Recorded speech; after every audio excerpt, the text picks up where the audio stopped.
Então, trazemos hoje, dentro de toda a nossa sequência de estudos de André Luiz, o capítulo número 13 do livro Evolução em Dois Mundos, intitulado Alma e Fluidos.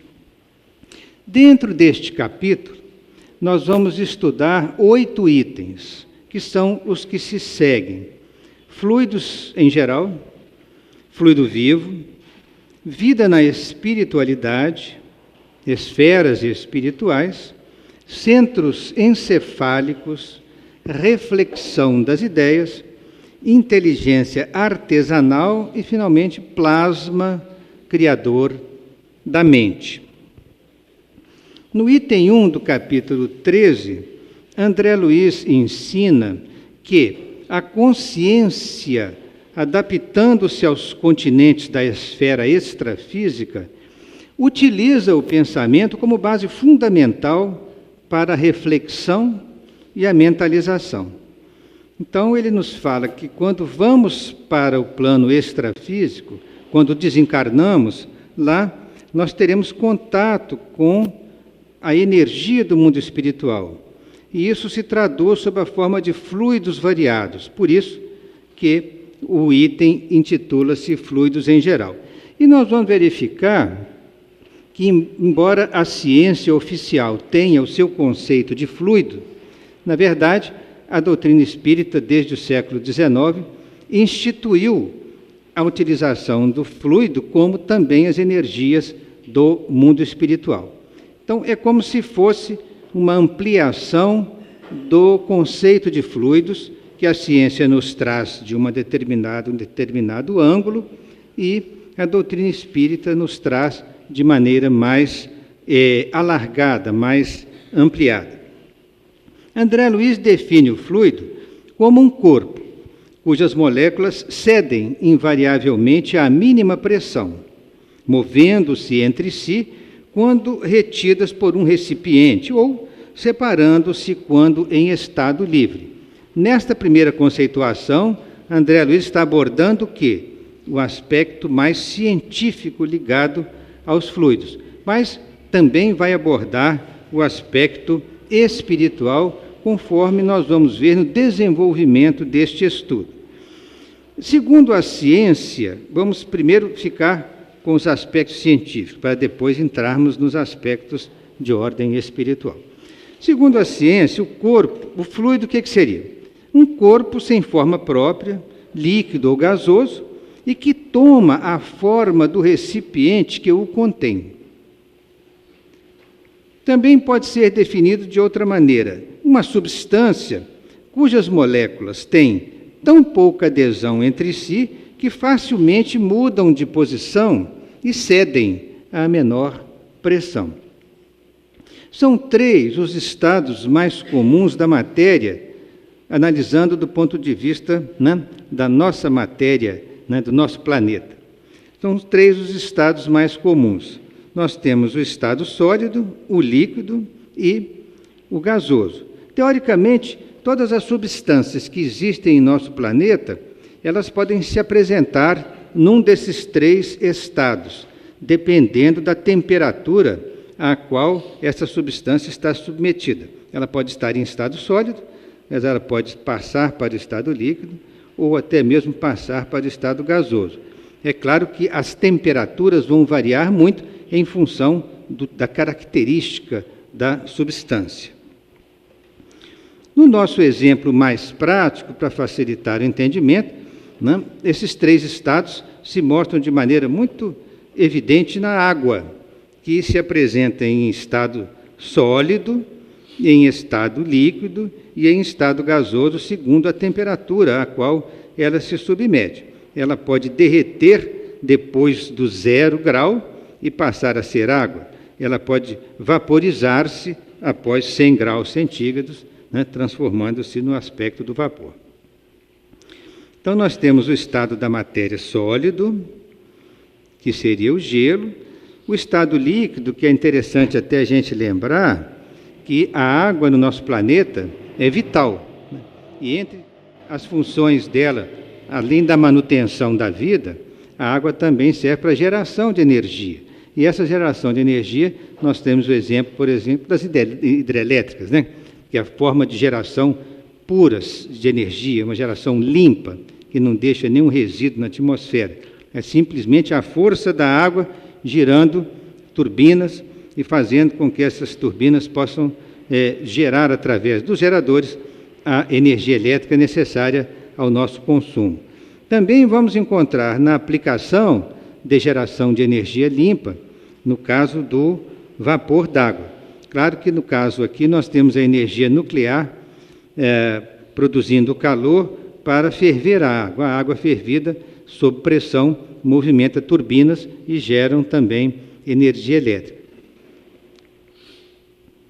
E também nós devemos lembrar, estamos citando o exemplo da água, como no caso era transformada em vapor, pode mover locomotivas, um exemplo da locomotiva antiga que nós estamos vendo, mas também e sobretudo nós temos uma variedade enorme de gases saindo do aspecto do vapor d'água, que no caso ali transformou em energia mecânica na locomotiva, mas nós temos os gases como o oxigênio e uma série de outros que têm muitas aplicações nas indústrias, na área da saúde e que são utilizados na sua forma gasosa. Bom, agora entrando na parte do conceito espiritual dos fluidos, nós vamos analisar com Allan Kardec em A Gênese, no capítulo 14, no item 2, o fluido cósmico universal, que é a matéria elementar primitiva, cujas modificações e transformações constituem a inumerável variedade de corpos da natureza. Então, Kardec coloca que o fluido cósmico universal, que é essa matéria elementar primitiva, que está difundida em todo o universo, ela se apresenta basicamente em dois estados. Nós temos o estado de eterização ou imponderabilidade, e nós temos o estado de materialização ou ponderabilidade. Ele nos fala do estado de eterização ou imponderabilidade do fluido cósmico universal como o elemento gerador de fenômenos espirituais ou psíquicos, o elemento que intermedia esses fenômenos no mundo espiritual e que podem, evidentemente, além de serem percebidos em estado de espírito, também podem, por determinados encarnados, que têm faculdades mediúnicas capazes de presenciar situações do mundo espiritual através da vidência, através da audiência e de outras formas de comunicação.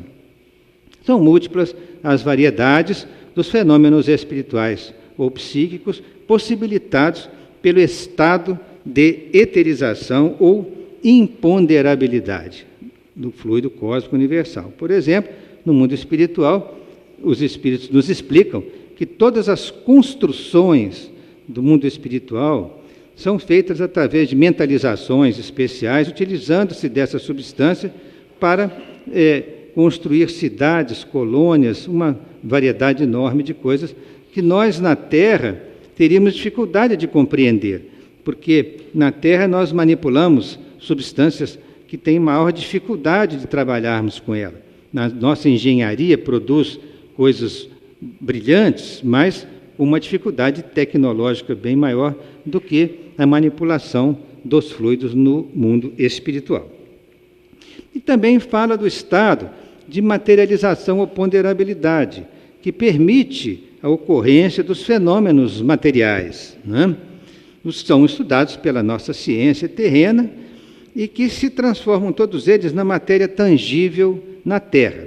Mas que antes de chegar na matéria tangível, certamente que esses fluidos passam por múltiplas gradações, adensando-se progressivamente, até poderem formar um planeta, um sistema planetário como o nosso, poder condensar-se em estrelas e assim, sucessivamente, tudo que é visível no universo provém da condensação dessa matéria única, elementar e primitiva.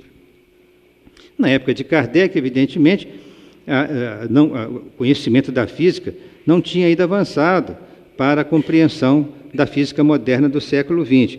Então, eles se consideravam que o calor, a luz, a eletricidade e o magnetismo eram aspectos de fluidos que eles chamavam imponderáveis e que eram responsáveis pela causalidade desses tipos de energia que nós citamos aqui. Hoje sabemos pela física moderna que são radiações eletromagnéticas, mas que na época de Kardec os cientistas ainda não conheciam, né, esses aspectos ainda.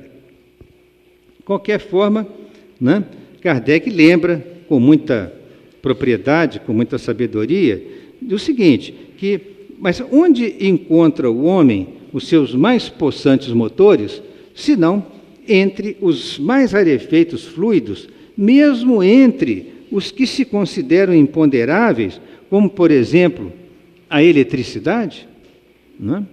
Não é exato que a luz imponderável também exerce uma ação química sobre a matéria ponderável? Então, Kardec, mesmo na época dele, em que a ciência ainda não tinha avançado, ele fazia considerações extremamente lógicas e racionais, né? Como é o caso da luz e do calor, que ele nos chamou a atenção, né?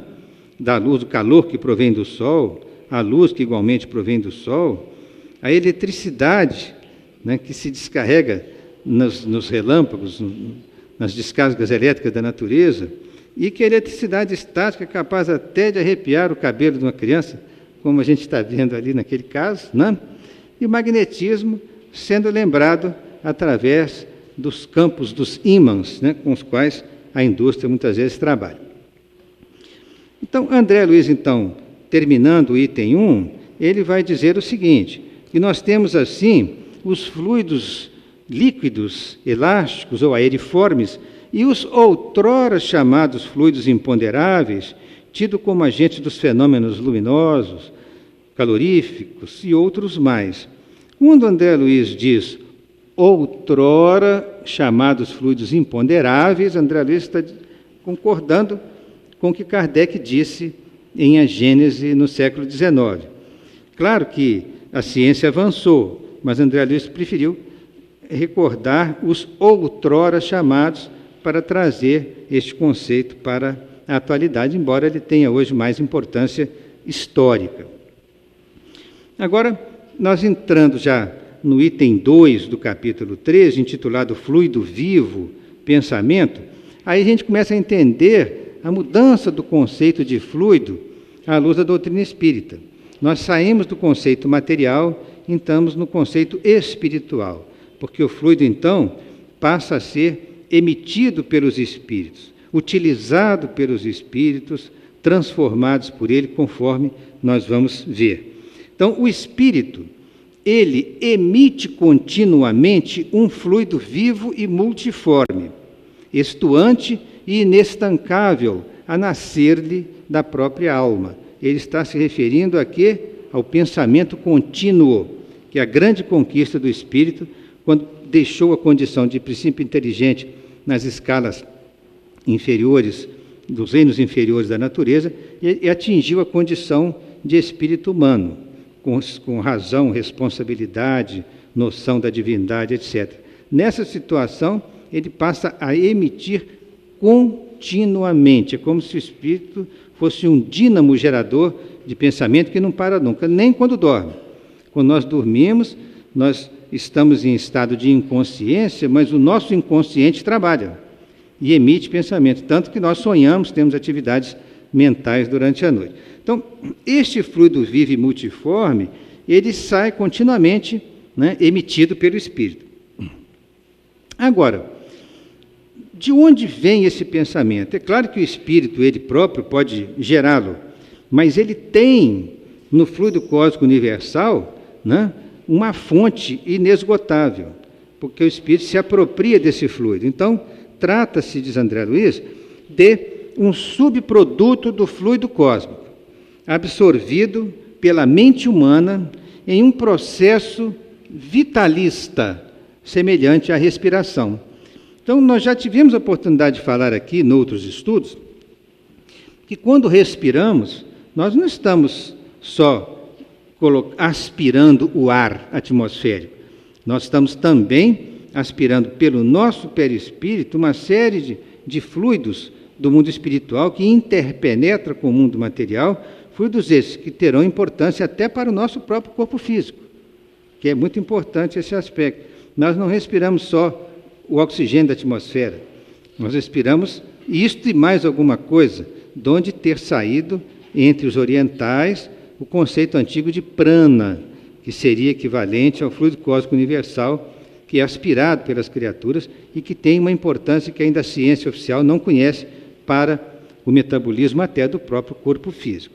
Então, olha só, ele é absorvido pela mente humana em processo vitalista semelhante à respiração e, através desse fluido, a criatura assimila a força emanante do Criador, esparsa em todo o cosmos. Então, por isso que se diz, né, até Paulo também já falou em suas epístolas, né, que em Deus nos movemos, em Deus existimos, nós estamos mergulhados, né, no fluido divino, como peixes no oceano. Quer dizer, quando se diz estar em Deus, significa que estamos mergulhados na força emanante do Criador e que dela nos apropriamos para continuar o nosso progresso e a nossa vida. Além de absorver, a criatura transforma esse fluido sobre a própria responsabilidade para influenciar na criação a partir de si mesma. Então, a criatura não só ela absorve, assimila, né, transforma de acordo com a responsabilidade de cada um e pode atuar como co-criadores em plano menor ou em plano maior no nosso universo. Este fluido, então, é o seu próprio pensamento. Pensamento contínuo, é muito importante que se diga, gerando potenciais energéticos que produzem efeitos inimagináveis. Então, a criatura assimila, transforma e emite o fluido. Claro que ela, por si só, é geradora, mas ela é um gerador que tem que se nutrir de energia. E a energia cósmica da qual ela se nutre, já está dito, é a força emanante do Criador. Eu achei isso uma expressão assim, de uma poesia profunda, né, porque mantém a criatura, né, relacionada com o seu Criador. Né? Então, ela assimila, transforma e emite este fluido. Pensamento contínuo, se pudéssemos medi-lo através de determinados aparelhos que no futuro a ciência ainda vai desenvolver, ele teria uma emissão contínua com partículas e ondas próprias, mas que a nossa física ainda não tem conhecimento. De qualquer forma, a fonte geradora é o próprio espírito. No mundo espiritual, então, André Luiz ensina que o desencarnado encontra a matéria em nova escala vibratória. Elementos atômicos mais complicados e sutis, aquém do hidrogênio e além do urânio, em forma diversa dos elementos da Terra, aumentam a complexidade da chamada série estequiogenética, que é nada mais, nada menos que a classificação periódica dos elementos químicos. Então, está informado para nós agora que no mundo espiritual, além de elementos normais, nós temos elementos anteriores ao hidrogênio e posteriores ao urânio. Então, isso é uma coisa que a ciência no futuro ainda vai compreender melhor, porque a nossa matéria ela é restrita a um determinado número de elementos químicos que vão formar as diversas moléculas e substâncias que nós temos no planeta. Mas no mundo espiritual isso é muito mais complexo, muito mais diversificado. Porque, primeiro, esses elementos que lá existem estão noutra densidade vibratória, estão noutra frequência, porque os nossos instrumentos não os captam. Se estivessem na mesma frequência nossa, poderia captar, né? Mas também, além dos conhecidos, tem aqueles que nós não conhecemos e que estão em outra escala vibratória, mas que diferem do hidrogênio e do urânio, tanto de uma colocação mais leve que o hidrogênio e mais complexa do que o urânio. Então, ultrapassa os nossos conhecimentos da física atual. Essa é a chamada série estequiogenética. Nós vamos falar agora um pouco sobre isso do ponto de vista das ciências químicas, não é?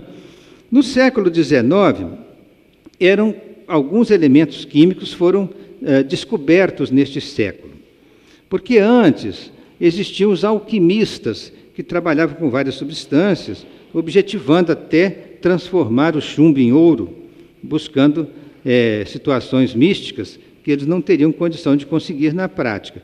Mas os alquimistas acabaram por prestar um serviço muito grande à futura ciência da química que viria a se desenvolver, porque eles andaram pesquisando alguns elementos e algumas substâncias, classificaram de alguma forma, de maneira mais simplificada. Mas quando chegou no século XIX, já muitos cientistas, muitos químicos estavam trabalhando a descoberta de novos elementos. E assim nós podemos listar alguns, como o sódio, o potássio, o cálcio, o magnésio, o bário, o lítio, o cloro, o bromo, o iodo, que já era conhecida a sua localização em tabela, né? E já tinham descoberto quimicamente, né, a existência deles, fazendo parte de substâncias variadas. Mas quando chegou em meados do século XIX, a nossa lista de elementos descobertos já tinha atingido 63 elementos conhecidos. Então, já começou a ficar muito complexo o quadro e muitos químicos estavam tentando uma forma de desenvolver uma classificação adequada a esses elementos, para listá-los de uma maneira correta, de uma maneira racional, que pudesse ser estudado por todos. Um cientista em especial, ele se preocupou muito com esse problema da classificação. É o nosso Dmitri Ivanovich Mendeleev. Ele era russo, nascido em 1834 e desencarnado em 1907, e foi professor da Universidade de São Petersburgo. Está ele aí no seu laboratório, na Universidade de São Petersburgo, que esse laboratório é conservado até hoje lá, né, como referência histórica ao trabalho desse grande cientista. Embora fosse ele de origem materialista, olhem só a frase que ele deixou escrita em seus trabalhos, que a função da ciência é descobrir a ordem que governa o mundo e as causas desta ordem. Ora, um cientista que fala isso, ele tem lá no fundo da sua consciência uma formação espiritualista muito profunda, porque ele já se preocupa com as causas da ordem que rege o universo, né? Isso é muito interessante citar, por ser ele um cientista oriundo de escolas materialistas na época. Isso está contido no livro Mundos Invisíveis, de Marcelo Gleiser, da editora Globo. Então, aconteceu uma coisa muito interessante. Ele, que já vinha tentando exaustivamente criar essa classificação dos elementos químicos, de ordená-los segundo as suas massas atômicas e outras propriedades desses elementos, ele teve uma noite que ele estava exausto lá no seu laboratório de tanto fazer essas tentativas, e ele acabou adormecendo sobre a mesa do seu próprio escritório. E aí, ali naquele escritório, dormindo, ele teve um sonho. E esse sonho lhe deu essa resposta da ordem dos elementos na tabela periódica. Quando ele acordou com a tabela mais ou menos estruturada na sua mente, e logo ele colocou no papel. Só que ele fez uma coisa muito interessante. Ele colocou a tabela, mas deixou um espaço para colocar 3 elementos químicos ainda desconhecidos, elementos que viriam a ser descobertos depois. Olhem só, né, a capacidade profética do sonho do nosso Mendeleev. Aqui nós estamos vendo, né, que a tabela que ele redigiu na época, à mão, que era o único sistema que você tinha para escrever na época, e ficou guardada essa tabela, que depois foi ampliada e foi completada por outros cientistas. Mas ele realmente tem, digamos, o mérito de ter sido o primeiro a fazer uma tabela dentro de uma ordem racional, né, listando os elementos com todas as suas propriedades. E ele deixou 3 espaços nessa tabela periódica original para esses 3 elementos que viriam a ser descobertos, que seriam o germânio, o gálio e o escândio. Esses 3 elementos ainda seriam descobertos por outros químicos no futuro, mas é interessante até falar um pouquinho sobre eles, né? O germânio é muito utilizado hoje em circuitos integrados de alta velocidade, fibras ópticas, sistemas de visão noturna, lentes especiais para microscópios, na produção de diodos, transistores, na parte eletrônica ele é muito utilizado. O gálio, né, ele tem uma aplicação eletrônica para displays de LEDs, essas lâmpadas especiais que nós temos hoje, que é de um sal chamado arseneto de gálio. E na produção de termômetros para medir altas temperaturas, porque ele até 2.204 graus ele se mantém no estado líquido. Então, para ele passar para um estado gasoso, tem que ter uma temperatura altíssima, por isso que ele pode ser usado em termômetros para medir altas temperaturas. Finalmente, o escândio tem aplicação em lâmpadas de alta luminosidade, em ligas leves de alumínio, como, por exemplo, para fazer desde bicicletas a aeronaves e estruturas espaciais. Lá em São Petersburgo, é mantido o seu escritório. Olha que uma coisa interessante que eu estava vendo hoje de manhã, uma máquina fotográfica antiga aqui, olha, né? Daquela época dele, com aquela lente objetiva, aquela que o fotógrafo entrava por trás, botava um pano em cima, né? Para poder tirar aquele flash que era uma explosão de um elemento químico lá que dava aquela luz. E aqui no paredão lá da universidade, tem aqui a estátua dele, na parede eles colocaram uma classificação periódica da época do próprio Mendeleev, para homenagear o seu importante trabalho. Uma vista parcial de prédios da Universidade de São Petersburgo, que é um lugar, um campus maravilhoso que eles têm lá, só para a gente ter uma noção, né? Olha a dimensão desse corredor, com a construção ainda, né, do século XIX, aquele tipo de arquitetura mais antiga, né, muito amplo, e a cidade, muito linda no inverno, até é difícil saber se ela é mais bonita no verão ou no inverno. Imaginar que nos anos 40 ela foi quase inteiramente destruída pelos nazistas no famoso cerco de Stalingrado, né? Mas, felizmente, o homem de lá para cá parece que tomou mais juízo e o mundo está no equilíbrio, né, para não entrar em catástrofes maiores como aconteceram aquelas. E aqui nós temos a classificação periódica atual, que já chegou ali em 118 elementos. Mas até o urânio, né, que o urânio está aqui no 92, está vendo? Mas até o urânio os elementos são estáveis na natureza. Dali para adiante são elementos instáveis por causa da radioatividade, ou então são produzidos em laboratórios e têm uma durabilidade muito curta. De qualquer forma, essa é a classificação periódica atual que nós temos. Por que nós falamos nesse assunto?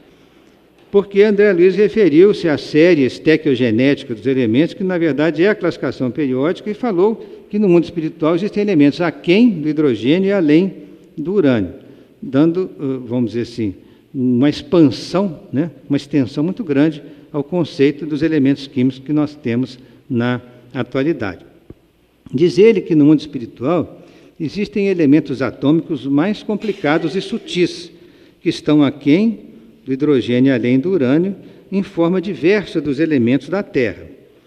Engrandecem-lhe a série chamada estequiogenética.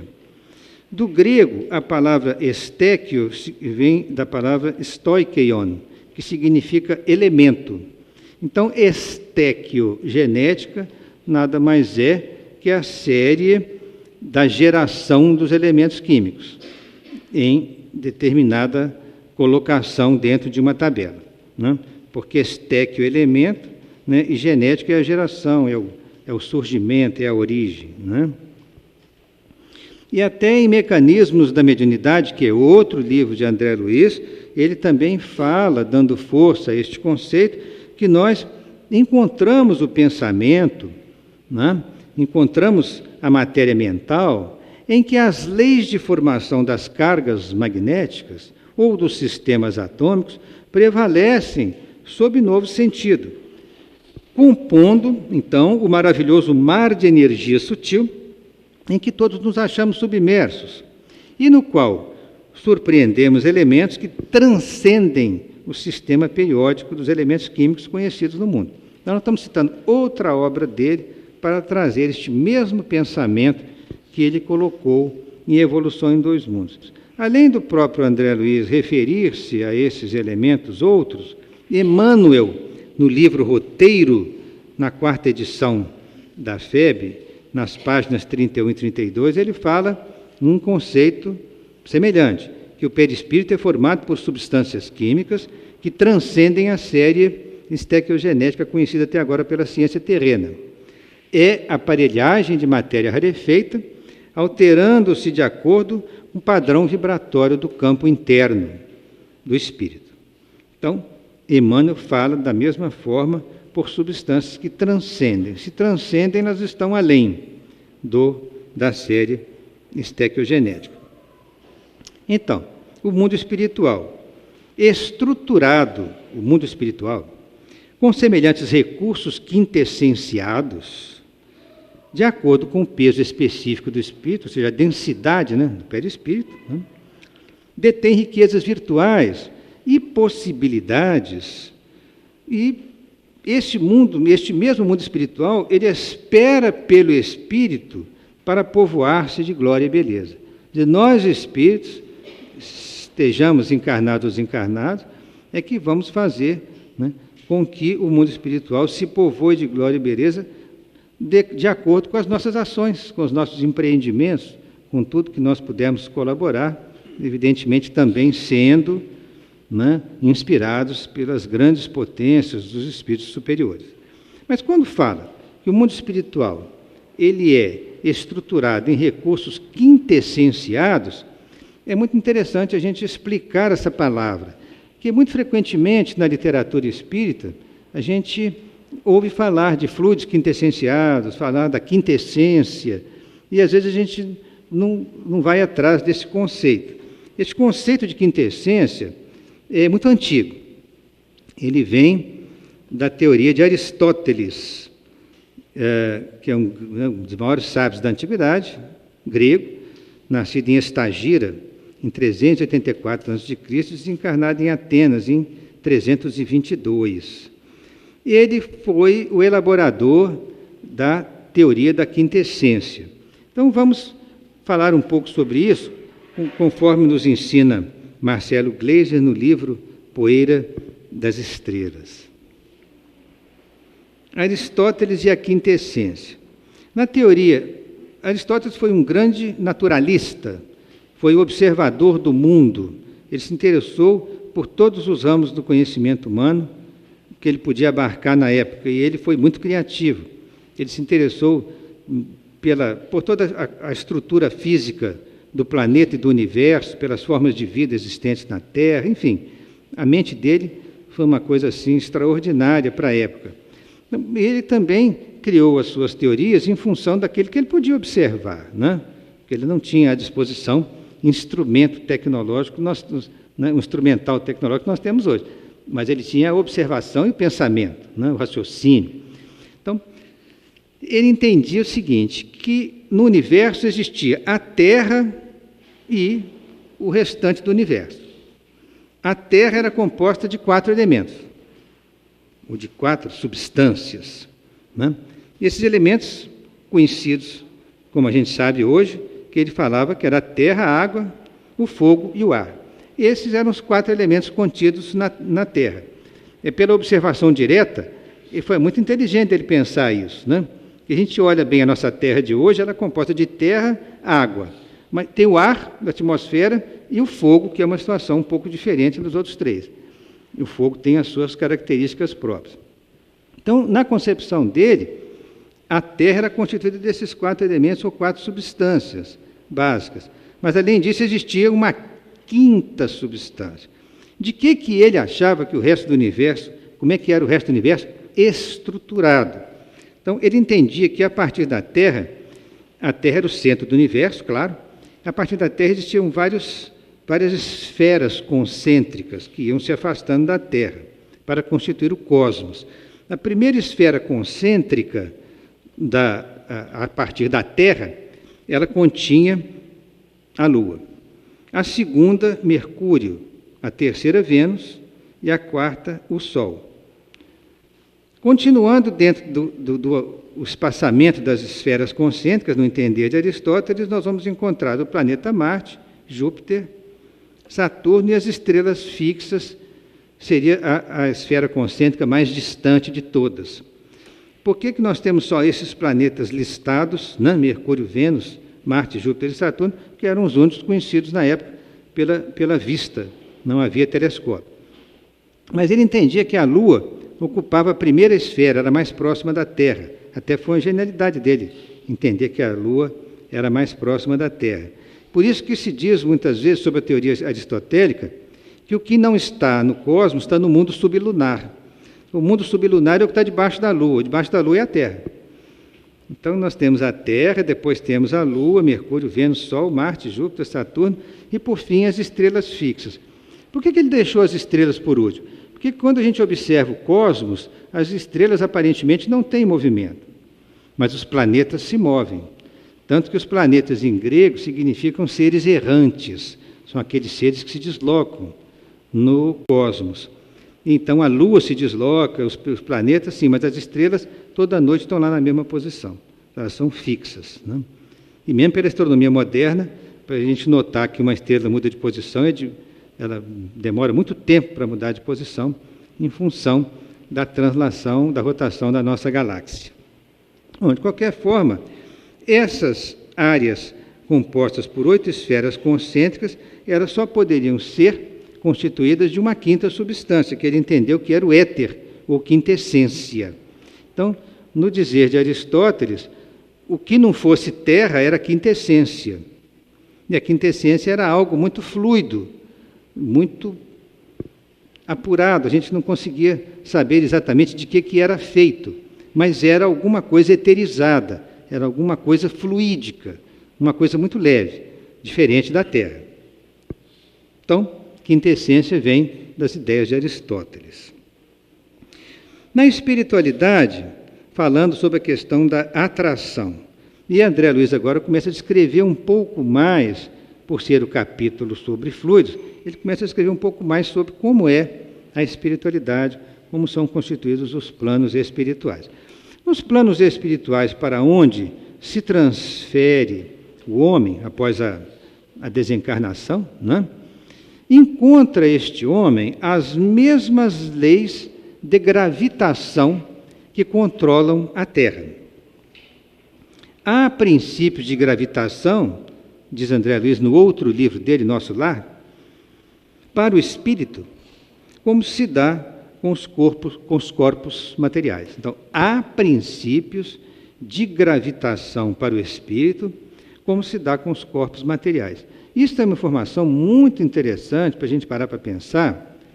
Nós estamos referindo aos planos espirituais vizinhos do nosso planeta, que estão sob a influência do campo gravitacional da Terra, né? Então, nós pegamos uma colônia como o Nosso Lar, por exemplo, que ela é mais vizinha do planeta, e ela está razoavelmente próxima do nosso planeta, e ela tem a atração gravitacional da Terra mantendo-a naquela posição, tanto que ela gira junto com a Terra. Ela tem dia e noite. Se tem dia e noite, tem que acompanhar o giro, a rotação do planeta. Então, tanto André Luiz também nos fala isso, como também Emmanuel, que há princípios de gravitação para o espírito. À primeira vista, há pessoas que pensam o seguinte: bom, nós vamos para o mundo espiritual e lá não tem peso, não tem gravidade, não tem nada, a gente é todo mundo flutuando. Não é bem assim. Existe uma ação gravitacional sobre aqueles que moram na proximidade do planeta. Pode ser até que esse campo gravitacional se apresente de maneira até mais sutil lá no mundo espiritual. De qualquer forma, para a nossa ciência física da atualidade, a gravidade ainda é um mistério.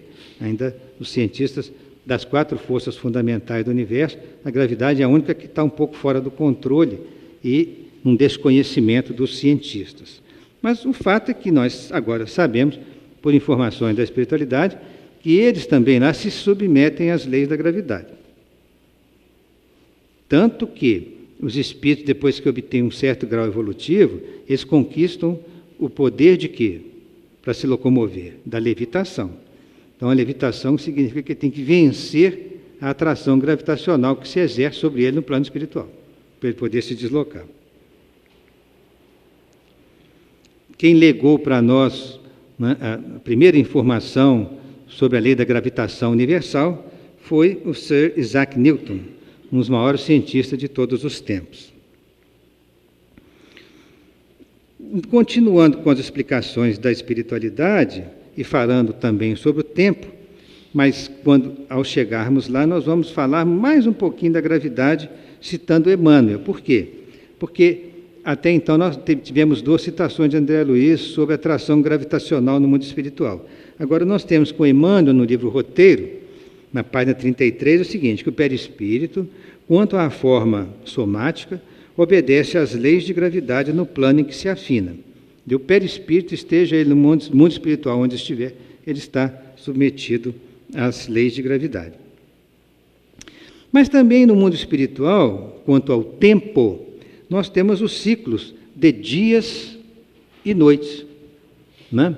Esse ciclo significa que vão contar o tempo no mundo espiritual. É claro que eu não estou me referindo, e também nós não temos nenhum conhecimento sobre isso, sobre os planos altamente elevados, onde existem espíritos superiores, espíritos que fogem à nossa concepção de forma e de tempo, né? Mas nós estamos falando dos planos espirituais ligados ao nosso planeta. Se eles estão ligados ao nosso planeta, o nosso planeta tem um sistema de rotação, que tem os dias e noites. A nossa rotação completa da Terra é aproximadamente 24 horas. Então, por isso, nós temos os dias e noites. E nós temos também a translação, que é a volta completa da órbita planetária em torno do Sol. Então, esses movimentos nós temos, e temos também, conforme vamos mostrar daqui a pouco, a inclinação do eixo da Terra, que gera as diferentes estações do ano. Mas lá no mundo espiritual, então, se diz que eles estão submetidos aos ciclos de dias e noites. E nestes ciclos eles também têm a sua forma de marcar o tempo. Assim é que nós podemos ter a colônia Nosso Lar, né, durante o dia, ela se apresenta mais clara na sua entrada principal, são imagens daquele filme, né, sobre Nosso Lar, a imaginação do cineasta, mas que talvez não esteja muito distante da realidade, não. Mas à noite, nós encontramos a colônia também ali às escuras, né? Porque dentro da rotação do planeta eles terão dias e noites. O clima na espiritualidade também tem os seus aspectos peculiares, mas é importante assinalar que ele é mais estável que o clima do nosso planeta. Enquanto nós aqui temos temperaturas extremas em determinadas áreas da Terra, tanto para o frio quanto para o calor, nós temos temperaturas de quase que menos 60 graus na Antártida, em algumas regiões da Sibéria, mas também temos temperaturas de 50 e poucos graus nos desertos da Terra, né? No norte da África, no Oriente Médio, temperaturas altíssimas. Então, esses grandes extremos de variação de temperatura que nós temos na Terra e que causam um desconforto muito grande, a necessidade de adaptação da espécie humana, no mundo espiritual, o clima lá se apresenta mais estável, sem aqueles rigores das estações da Terra.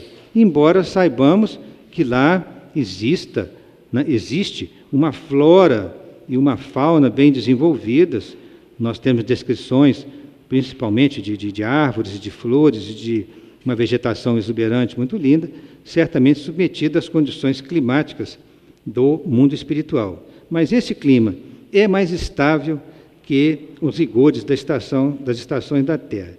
E até lógico a gente entender isso, porque se nós vamos para um lugar onde existe mais evolução espiritual, onde existe paz, fraternidade, serenidade e amor entre as criaturas, é difícil a gente conjugar isso com os rigores extremos do clima, porque é complicado imaginarmos que um espírito tivesse que sentir um frio muito grande ou um calor muito intenso, que fazem parte dos desconfortos naturais do nosso planeta, né? Então, eles dizem lá que o clima é estável, que existe uma harmonia muito grande da natureza e que essa própria natureza deles, do mundo espiritual, estabelece esse equilíbrio climático, de tal forma que os equinócios e os solstícios se harmonizam. Isso é muito interessante falar da harmonização dos equinócios e dos solstícios.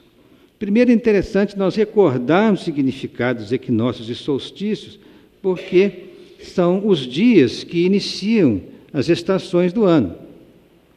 Nós temos os equinócios iniciando primavera e outono, e temos os solstícios iniciando verão e inverno. Esse é o nome, né, que os cientistas deram ao estudar as estações do ano para os dias em que essas estações se iniciam, né? A palavra equinócio do latim, né, equinócio, ela significa noite igual, quer dizer equi noctio, então a noite igual ao dia. Então, é uma divisão muito certa no tempo, quando entra a primavera ou quando entra o outono, naquele momento, aquela noite será exatamente igual ao dia. Depois começa a variar um pouco no tempo de duração dessas duas situações. Seria o equinócio, então, o ponto da órbita da Terra em que se registra uma igual duração do dia e da noite. Igual duração. Seria 20 ou 21 de março, que é o equinócio de outono, e 22 ou 23 de setembro, que seria o equinócio da primavera. Então, o equinócio registra o início dessas estações, ou o outono ou a primavera. Do latim solstício, sol parado, é porque o sol chega num ponto extremo do seu limite de órbita para depois voltar. Então, é o ponto da órbita em que o sol atinge o mais acentuado declínio austral, quer dizer, declínio ao sul. No caso do hemisfério sul, né, vocês sabem que o eixo da Terra é inclinado. Então, se o eixo está inclinado, no verão, a parte do hemisfério sul vai estar mais voltada para o sol, portanto, teremos mais calor. No hemisfério norte, ao contrário, teremos o inverno.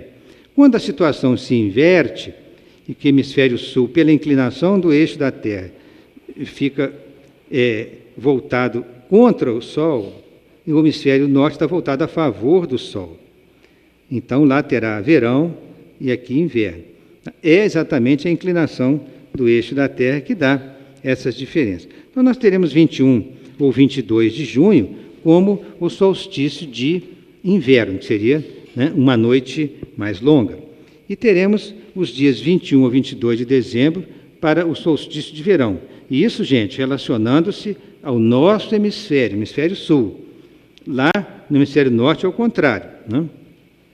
Nós teremos o verão iniciando em junho e teremos o inverno iniciando em dezembro. Então, nesta figura, a gente compreende perfeitamente a posição do planeta com a inclinação do eixo da Terra. A inclinação até razoavelmente bem acentuada, em torno de 23 graus de inclinação, mas o que permite essas estações do ano que nós temos. Imaginem vocês que se a organização da natureza tivesse colocado o eixo da Terra perfeitamente paralelo com o eixo do Sol. Então, nós não teríamos inclinação e não teríamos as estações do ano. Todas as partes do globo, durante o ano inteirinho, teriam exatamente as mesmas condições climáticas. Isso dificultaria a evolução no planeta, porque exatamente a diferenciação das estações que permite que o desenvolvimento da agricultura, uma série de situações que aconteceram na Terra, né, depois do avanço das civilizações do homem, mas que permitiu que com essa variação climática de temperaturas houvesse a facilidade de plantio, de colheita, etc., etc., uma série de fatores. A própria sistema biológico de vida no planeta desenvolveu muito em função dessas variações climáticas que as estações propiciaram. Então, o fato é que nós temos ali, vocês vejam, a inclinação do eixo, né? Nós temos aqui o início do verão, aqui o início de outono, aqui o início de inverno e aqui o início da primavera, com os equinócios, em que a Terra fica voltada para o Sol de uma tal forma que os raios do Sol são paralelos no Equador. Então, os dias e noites são iguais. Mas quando chega no verão, que a parte norte, no caso aqui nós estamos referindo ao hemisfério norte, a parte norte fica voltada para o Sol, então os raios solares incidirão paralelos no Trópico de Câncer, ao passo que no hemisfério sul, quando nós estivermos no solstício de verão, a parte do hemisfério sul está voltada para o Sol. Então, os raios solares incidirão paralelos no Trópico de Capricórnio. Então, por isso que tem Trópico de Capricórnio e Trópico de Câncer, para indicar a incidência de raios solares paralelos no início dessas estações. Aqui, só para a gente recordar, rapidamente, tem um videozinho que a gente vai clicar aqui, para vocês acompanharem esse movimento do planeta e o início das respectivas estações a que nós nos referimos, né? Então, nós temos, depois, com mais calma, vocês podem analisar esse filme no material que vocês irão receber, mas facilita a compreensão para nós entendermos melhor o que são os equinócios, o que são os solstícios, qual é a variação da posição da Terra em relação ao Sol durante a mudança das estações. E esse videozinho também nos permite que, no final, a gente compreenda melhor não só o posicionamento, mas também a origem e o término de cada estação, conforme nós vamos ver. Aqui ele já falando dentro do ciclo das estações, né? E terminando, para entender melhor nesse vídeo, ele fala do verão, relativo aqui ao hemisfério sul, depois ele fala do outono, já está acontecendo ali a mudança, depois ele fala do inverno no hemisfério sul, e finalmente ele vai cair aqui na primavera, após o inverno no nosso hemisfério. Então, continuando esses aspectos sobre a vida na espiritualidade, falando sobre flora e fauna, André Luiz nos ensina que as plantas e animais que são domesticados pelo homem, elas são adaptadas e aprimoradas no mundo espiritual e regressam às suas regiões no solo terrestre, mais aperfeiçoados para auxiliar a flora e a fauna com os benefícios das chamadas mutações espontâneas. É muito interessante, porque quase todos os livros que nós vemos sobre o mundo espiritual, nós estamos vendo situações e histórias relacionadas à vida de seus habitantes, mas muitas vezes são histórias dramáticas, histórias que relacionam a situações morais na vida das criaturas, e a gente tem muito pouca noção do que é mais que é feito no mundo espiritual. Claro que lá existem os estudiosos na área, né, da botânica, da zoologia em geral, tem os institutos que, não só os que planejam reencarnações de humanos, mas também os institutos que estudam as vidas mais elementares, né, nos reinos inferiores da natureza, preparando essas vidas para o nosso planeta, porque a evolução, nós sabemos, se processa em 2 mundos, e muitas vezes lá no mundo espiritual, conforme está dito, né, essas plantas e animais são adaptados e aprimorados, para que também levem esse progresso para a Terra, e há um intercâmbio, né, da melhoria dessas espécies entre os 2 planos.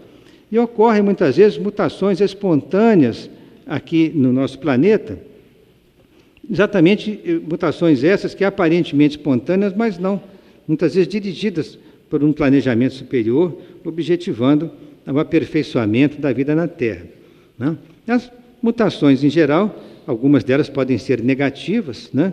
Mas muitas delas também positivas. Elas são alterações do material genético causadas por fatores variáveis. Esses fatores podem ser, por exemplo, radiações ionizantes, são radiações eletromagnéticas que vêm, atravessam a nossa atmosfera, até um próprio raio-x, né? Se uma pessoa estiver grávida e não souber que está grávida e fizer um raio-x de abdômen, aquela radiação eletromagnética de alta frequência, de grande energia do raio-x, pode produzir alterações no DNA e trazer problemas para aquela criança em formação. A drogadição, problema da toxicodependência, muito grave. Então, hoje, pessoas viciadas em cocaína, heroína, drogas crack, drogas pesadas, podem perturbar o nascimento de seus filhos, utilizando-se dessas drogas, causando mutações no material genético de seus filhos em formação. Medicamentos. Há muito tempo atrás existia um medicamento chamado talidomida, que era um medicamento que era usado contra vômito nas gestantes, para depois descobrirem que ele produzia deformidades muito graves no embrião e no feto, nas deformidades teratogênicas chamadas. Então, retiraram a talidomida do mercado, mas produziu muitas crianças com perda de braço, de perna, situações muito sérias. A matéria mental alterada. O espírito pode, por determinados erros que ele cometeu no passado, entrar num processo de remorso e arrependimento muito grande, muito espiritual, podendo até estar envolvido em processos obsessivos. E, neste caso, esse espírito tem o seu pensamento alterado.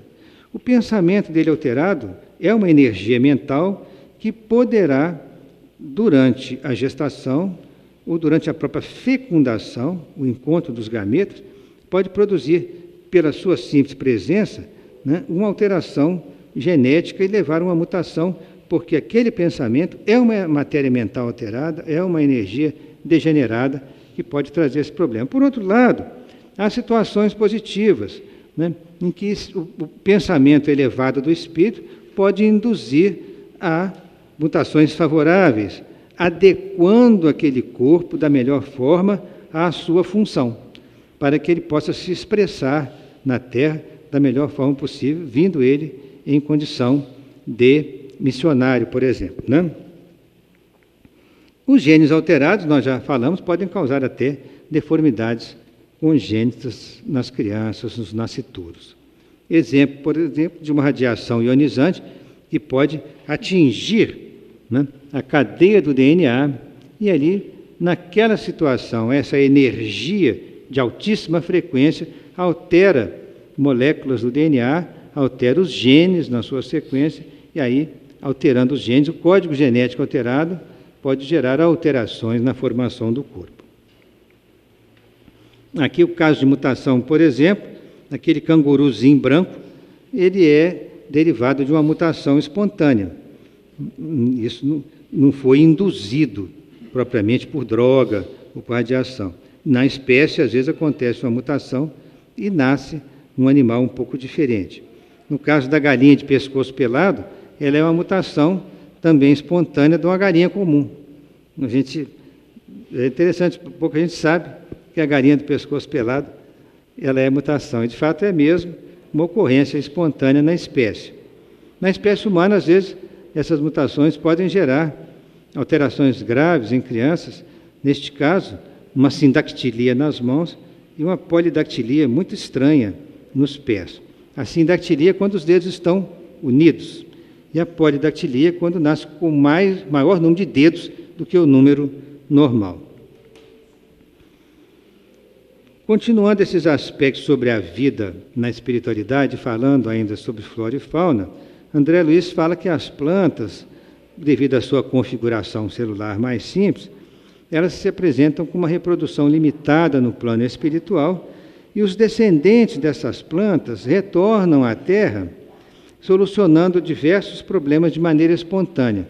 É como se os benfeitores estivessem trabalhando numa verdadeira estufa de plantas do mundo espiritual e preparando uma determinada planta para que ela, o princípio inteligente relacionado a essa planta, ao se ligar a novas sementes, pudesse trazer uma situação de mutação espontânea e fazer até, de alguma forma, progredir aquela planta. Claro que o homem, por sua vez, na Terra, tem ele mesmo a capacidade de interferir nisso, através da engenharia genética, e produzir alimentos transgênicos, alimentos geneticamente modificados, que, uma vez bem testados, para se saber que não causa nenhum outro efeito deletério, eles podem trazer benefícios para a espécie humana. Citando um simples exemplo, imaginem que se, por engenharia genética, se pudesse produzir grãos que fossem imunes a pragas habituais. Então, nós não teríamos os grãos, as lavouras sendo destruídas por pragas como acontece na atualidade. Muitos deles já estão sendo estudados para serem tratados de forma genética para terem resistência a determinadas pragas, como os centros de pesquisa do mundo fazem hoje na área da botânica. Ao longo de vastíssimas regiões de matéria sutil que circundam a Terra, chamadas extensas zonas cavitárias, da mesma forma como na crosta terrena, desde a superfície continental ao leito dos oceanos, existem povoações de espíritos felizes e outros menos felizes, que sofrem em regiões inferiores do planeta, como nas regiões do umbral e nas regiões das trevas.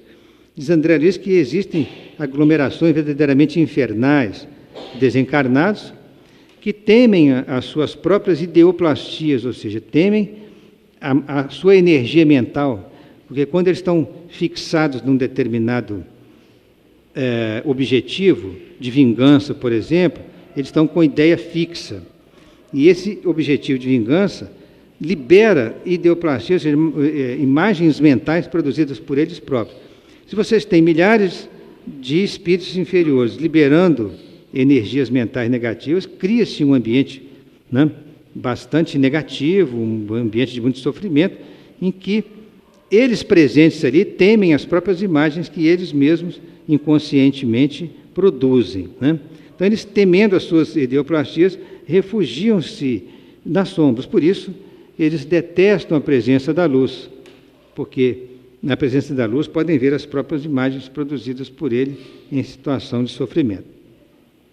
Nas regiões felizes, os espíritos se reúnem, né, pela afinidade, pela afetividade, e no caso aqui, né, numa situação de desencarnação, curiosamente, alguns ficam tristes na Terra com a partida do ente querido, mas outros ficam muito alegres na espiritualidade por receberem de volta aquele ente querido que alguns anos antes estava lá e que partiu para a reencarnação. Então, ele volta em situação de felicidade e dali ele vai para regiões mais tranquilas e mais felizes do mundo espiritual, junto com seus entes queridos, né, com os quais ele já tinha contato até, provavelmente, durante as noites, durante o seu sono físico. Mas há regiões muito tristes em que a pessoa com a consciência muito pesada, por inúmeros erros cometidos na vida, por ter agido de forma frontalmente contra as leis divinas, né, ele vai para regiões de sofrimento até que possa ser devidamente atendido e dali ser retirado para locais de tratamento no plano espiritual.